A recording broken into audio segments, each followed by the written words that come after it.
बुझा तो न बा उनका भी अब हमसे रहा तो न बा कियल विधाताओं ने अरे दुखा तो न बा अरे लहरताओं ने अरे धुआं तो न बा।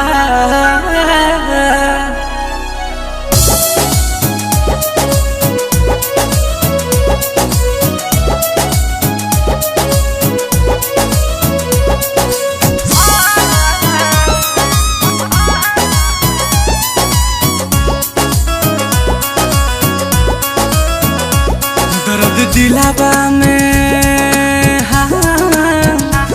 दर्द दिलावा में उठे लसुरहो घरी दर्द दिलावा में उठे लसुरहो घरी याद तोहर सतावे तो हम का करी दर्द दिलावा में उठे लसुरहो घरी दर्द दिलावा में उठे लसुरहो घरी नैन लोरावा बहावे तो हम का करी दर्द दिलावा में।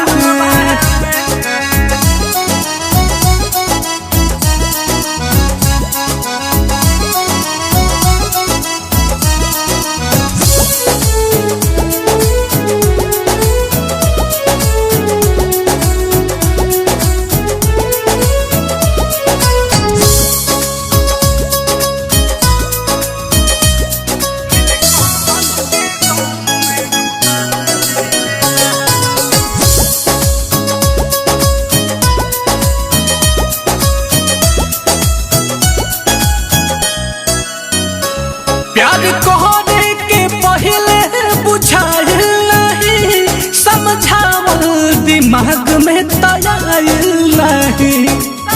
बड़ी अजीब सी मोहब्बत थी तुम्हारी बड़ी अजीब सी मोहब्बत थी तुम्हारी पहले पागल किया फिर पागल कहा और अब पागल समझ के छोड़ दिया।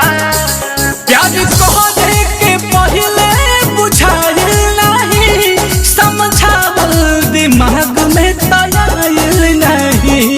टिस उठे तो लागे कि जाइब मरी टिस उठे तो लागे कि जाइब मरी याद तोहर सतावे तो हम का करी दर्द दिलावा में उठे लसुरहो घरी दर्द दिलावा में उठे लसुरहो घरी याद तोहर सतावे तो हम का करी दर्द दिलावा में।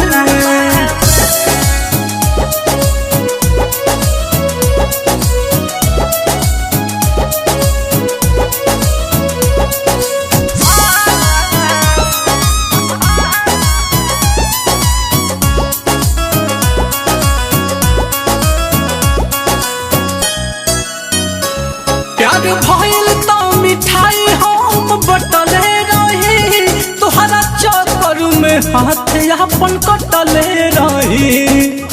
काश तू मेरी मौत होती काश तू मेरी मौत होती तो एक बात तो तय था कि एक न एक दिन मुझे जरूर मिलती। प्यार भइल तो मिठाई हम बटले रही तुहरा चक्कर में हाथ अपन कटले रही।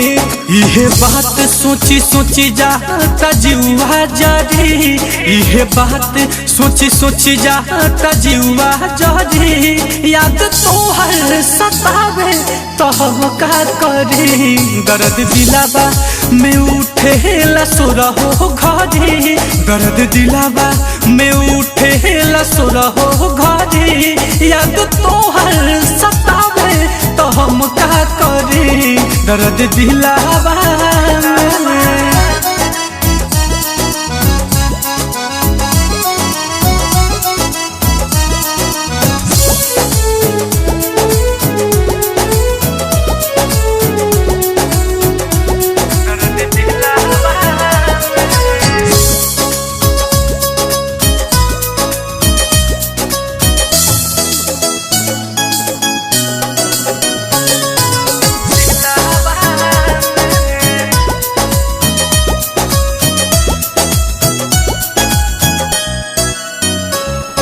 जान से ज्यादा जेकरा के चहले रही उ मोहब्बत के मतलब बता देले बा।